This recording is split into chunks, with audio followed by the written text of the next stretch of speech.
사람들과 잘 어울리지 못했어요. 동네 처녀와 결혼한 김정호는 어려운 집안일을 모두 부인에게 맡기고 지도를 그리는 데만 정신이 팔려 있었어요. 그러니 집안 사정은 내내 어렵기만 했지요. 그것도 모자라 김정호는 어느 날 한성으로 떠날 결심을 했어요. 그래, 지도를 만들기 위해 더 넓은 곳으로 가야만 해. 그래야 사람들도 만나고 더 많은 지식도 얻을 수 있을 거야. 이때 김정호의 마음을 사로잡은 것은 지지학이었어요. 그때는 지지학에 관한 책을 구하기 힘든 때라 김정호는 기동량으로 들을 수밖에 없었답니다. 그러나 지지학을 공부하고 싶다는 꿈을 늘 가슴에 품고 있었지요. 지지학을 공부하려면 한성으로 가야겠지. 김정호는 자신의 꿈을 이루기 위해 가족을 내버려 둔 채 혼자서 먼 길을 떠났습니다. 지지학을 배워 우리나라 지도를 만드는 거야. 누구든 쉽게 알아볼 수 있는 지도를. 한성으로 향하는 김정호의 가슴은 벅차올랐어요. 한성이 어디에 있는지 어떻게 생긴 곳인지 모르는 김정호는 한성 가는 길을 여러 사람에게 묻고 또 물으면서 찾아갔어요. 지지학이란 어떤 특정 지역의 지리적 현상을 조사하고 연구해서 그 특색을 밝히는 학문으로 지리학의 한 분야입니다. 사람들은 대부분 손가락으로 저기쯤이라고 하거나 산 넘어 얼마쯤 걸어가라고 하는 정도였지요. 정확한 방향이라든가 위치를 알려줄 방법이 없었던 때였으니까요. 사람들이 가르쳐준 대로 길을 가다가 낭떠러지에서 떨어질 뻔하기도 했고 가까운 길을 빙빙 돌아다니기도 했답니다. 그래, 이런 것 때문에 지도가 꼭 필요한 거야. 김정호는 한성에 가는 도중에 지도가 생활에 얼마나 필요한지를 경험했습니다. 가만, 길을 그냥 찾아갈 게 아니라 다음 사람을 위해 길이를 재어보며 가보자. 김정호는 한성 가는 길을 하나도 빠뜨리지 않고 그림으로 그리며 길이도 재고 어떤 곳에는 이정표도 세우며 걸었지요. 김정호는 늘 그랬던 것처럼 눈에 보이는 모든 것을 그렸어요. 산이 보이면 산을 그리고 강을 건널 때면 강도 그렸어요. 그리고 마을이 보이면 특징적인 것을 하나도 빠뜨리지 않고 그렸답니다. 어떤 때는 그림을 그리는데 정신이 팔려서 밥을 먹는 것도 잊을 정도였어요. 심지어는 길을 잘못 들어 무서운 산속에서 혼자 자야 할 때도 있었답니다. 몇 달 후 김정호는 드디어 한성에 도착했어요. 집에서 나올 때는 꽃피는 3월이었는데 한성에 막 도착한 때는 어느새 여름이 다 되어 있었죠. 처음 가본 한성에는 사람들이 구름처럼 많이 모여 있었고 거리마다 처음 보는 물건들로 가득 차 있었어요. 그것은 바로 유기전이었어요. 유기전은 궁궐에 들어가는 물건이 있는 곳이어서 품질 좋은 물건들이 가득했답니다. 여보시오, 이곳은 아무나 출입하는 곳이 아니오. 김정호는 호기심에 유기전에 발을 들여놓다가 쫓겨났어요. 초라한 행색에 여기저기 눈치까지 보며 걷는 김정호가 의심스러워 들여보내지 않았던 것이죠. 먼 발치로 유기전에 있는 온갖 호화로운 물건들을 구경하고 있으려니 정말 눈이 부셨어요. 김정호가 태어나고 자란 곳에서는 볼 수도 없었던 귀한 물건들이었어요. 한성에는 양반들은 양반들끼리 모여 놀기도 하고 시를 짓기도 하며 지냈죠. 중인은 중인들끼리 그리고 일반 백성은 백성들끼리 모여 자기들만의 삶을 살고 있었지요. 한마디로 사람을 신분에 따라 구별하고 신분별로 사는 방식이 달랐던 것이죠. 유기전이란 조선시대의 한성의 종로를 중심으로 양쪽에 상가를 만들어 상인들에게 빌려주고 세를 받았어요. 이 중에서 확고한 위치를 차지한 6개의 상점을 유기전이라 하죠. 유기전에는 선천, 면포전, 지전, 저포전, 내외 어물전이 있으며 여기서 다루는 물품은 수입비단, 명주, 무명, 종이, 모시 등이었어요. 수전정도도 있네요. 조선 후기에 제작된 한성 지도예요. 수선이란 한성을 가리키는 말이에요. 김정호가 제작했다고 하나 정확하지는 않습니다. 김정우는 보고 싶은 책을 마음껏 보고 시도 짓고 그림도 마음껏 그리는 양반들이 무척 부러웠답니다. 저 많은 책들이 어디서 나온 걸까? 한성에는 서양 학문도 있고 중국에서 건너온 책자들도 많았어요. 김정우의 눈에는 이 모든 것이 매우 놀랍고 신기했어요. 김정우는 문득 자신이 아는 것이 매우 보잘것없다는 사실을 깨달았어요. 그림 솜씨도 형편없으면서 지도를 그린다고 설쳐댔던 것이 부끄럽기도 했어요. 그래서 무엇보다 먼저 열심히 학문을 익혀야겠다고 다짐했어요. 김정우는 낮에는 열심히 허드렛 일을 하고 밤에는 새로운 학문을 익히기 위해 책을 빌려다 보며 열심히 공부했어요. 한성으로 떠나올 때 가져온 돈은 이미 바닥이 나서 밥까지 굶을 지경이었지만 책을 읽고 학문을 익히는 것은 절대 게을리하지 않았답니다. 진정한 친구는 누구일까요? 어느 날 김정우는 길을 가다가 대궐 같은 큰 집 옆에 주저앉아 쉬고 있었어요. 그때 선비 한 사람이 지나갔어요. 여보세요. 말 좀 묻겠습니다. 김정우는 얼른 일어나 선비에게 다가갔어요. 누구요? 예, 저는. 김정우는 선뜻 대답을 하지 못했어요. 김정우가 부르며 쫓아간 선비는 예사 선비 같지 않았답니다. 허허, 말해보시오. 선비는 너그럽게 웃으며 말했어요. 어떻게 하면 유기전에 들어갈 수 있나요? 유기전이라. 선비는 김정우를 이상하다는 듯 바라보았어요. 유기전에 가보고 싶습니다. 그 선비는 비록 차림은 남루하지만 눈빛이 살아있고 뭔가를 하겠다는 각오가 분명해 보이는 김정우의 단호한 모습에 깊은 인상을 받았어요. 나는 김정이라는 사람이요.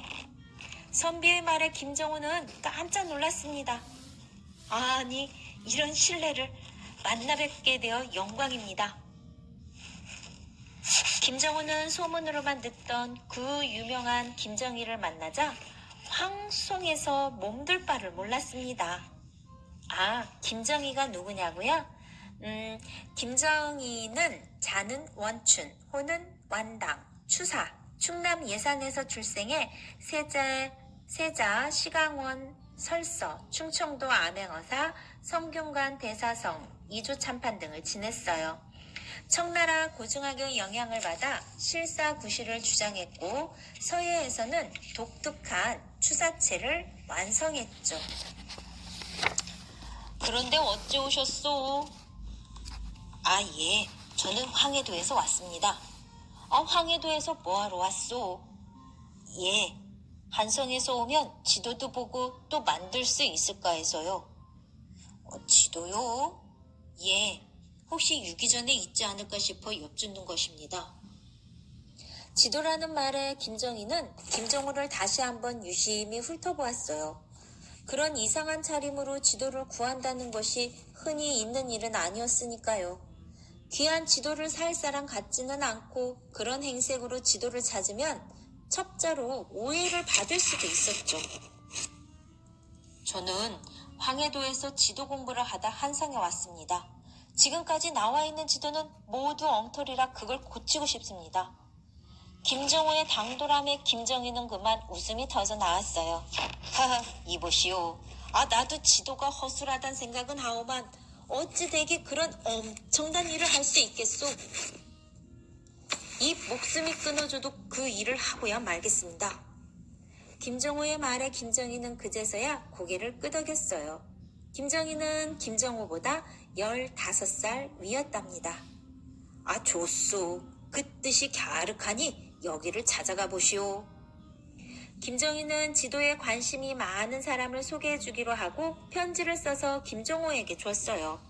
그리하여 김정우는 김정희의 소개로 최한기를 알게 되었어요. 어느 날 최한기 비 내리는 마당을 내려다보며 깊은 생각에 잠겨 있었어요.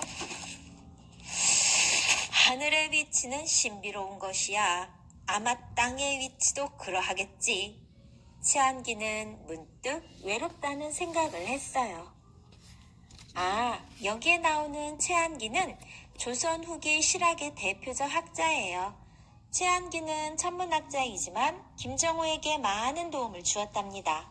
김정호가 만든 지도인 청구도에 최한기가 발문을 써주었고, 최한기의 지구 전후도에는 김정호가 판각을 해주었지요. 최한기가 만든 지구위입니다. 이럴 때 내 마음을 함께 나눌 것이 있으면 얼마나 좋을까. 최한기는 돈 많고 권력 있는 집안의 아들이었기 때문에 소박한 시골 친구가 있으면 좋겠다는 생각을 했어요. 그때였어요. 계십니까? 누군가 밖에서 대문을 두드리는 소리가 났어요. 최한기가 문을 열어보니 어떤 청년이 비를 맞으며 우두커니 서 있었어요. 누구시오? 최한기가 물었어요. 저는 김정호라고 합니다. 김정희 선생님의 소개로 댁을 찾아 여기까지 왔습니다. 김정호는 김정희가 써준 편지를 최한기에게 보여주었어요. 그렇군요. 어서 들어오시오. 최한기는 그제야 김정호를 반갑게 맞아주었어요. 마음이 심란했던 최한기는 갑자기 찾아온 김정호가 예사로운 사람이 아님을 한눈에 알아보았어요. 어쩌면 이 앞에 서 있는 사람이 자기가 그토록 바라던 친구가 될지도 모른다는 생각도 들었죠. 김정호는 상냥하고 인자한 얼굴에 같은 나이 또래인데도 무척 고상하고 근엄해 보이는 최한기를 보고는 긴장했던 마음이 조금은 누그러졌답니다. 상민인 김정호가 양반인 최한기와 같이 앉아있다는 것이 상당히 불편한 일이었을 텐데도 두 사람 사이에는 어쩐지 그런 신분 차이가 존재하지 않는 것처럼 느껴졌어요. 알고 보니 최한기도 김정호와 같은 황해도 출신이었어요. 최한기는 그 무렵 생원시라는 시험에 합격하고 권력을 잡은 사람들과 어울렸지만 그들과는 뜻이 잘 맞지 않았어요. 이렇게 만나뵙게 되어 영광입니다. 두 사람은 시간 가는 줄 모르고 이야기에 빠졌답니다. 최한기는 주로 이야기하는 쪽이고 듣는 쪽은 김정호였어요. 저는 지도 만드는 일에 관심이 있습니다. 그렇소. 나도 거기에 관심이 많소. 두 사람은 서로 말이 잘 통했어요. 나는 본시 학문과는 거리가 먼 것 같소. 한때는 공부를 열심히 해서 높은 관직에 올라갈 생각도 있지만 그것도 그리 좋은 것만은 아닌 것 같소. 최한기는 권력으로 백성들을 못살게 굴며 사치와 낭비를 일삼는 세도가들을 달갑게 생각하지 않았어요. 이렇게 초라한 사람을 이렇게 잘 대해주니 정말 고맙습니다. 이때부터 둘은 절친한 친구가 되었답니다. 그날 이후 김정호는 최한기의 도움으로 지금보다 더 좋은 조건에서 지도를 연구하게 되었지요. 게다가 두 사람이 사는 곳이 가까웠기 때문에 언제나 만나서 이야기를 할 수 있었어요. 최한기는 실학을 공부하는 사람이었어요. 실학이란 조선 후기인 17세기 후반부터 19세기 전반에 걸쳐 나라에서 장려하던 유학을 멀리하고 실제 생활에 필요한 학문을 하자는 새로운 흐름이었죠.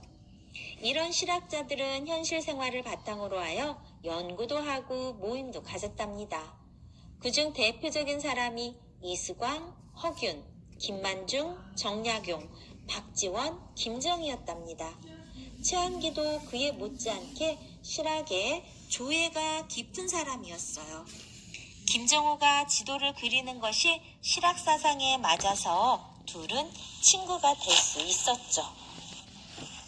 이들이 활발하게 연구할 수 있었던 것은 숙종, 영조, 정조 같은 훌륭한 임금들이 실학자들에게 힘을 보태주고 새로운 학문과 실생활에 필요한 학문을 연구하는데 도움을 준 덕분도 있었죠. 그러나 아직은 사회 전반의 분위기가 실학에 익숙하지 못해 제대로 실생활에 적용하지 못했답니다.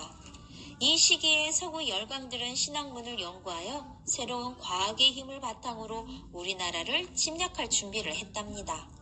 이런 어려움 속에서도 최한기는 김정호에게 둘도 없는 길잡이가 되어주었어요. 그때는 책값이 비싸 쉽게 책을 쉽게 구해보지 못하던 시절이었죠.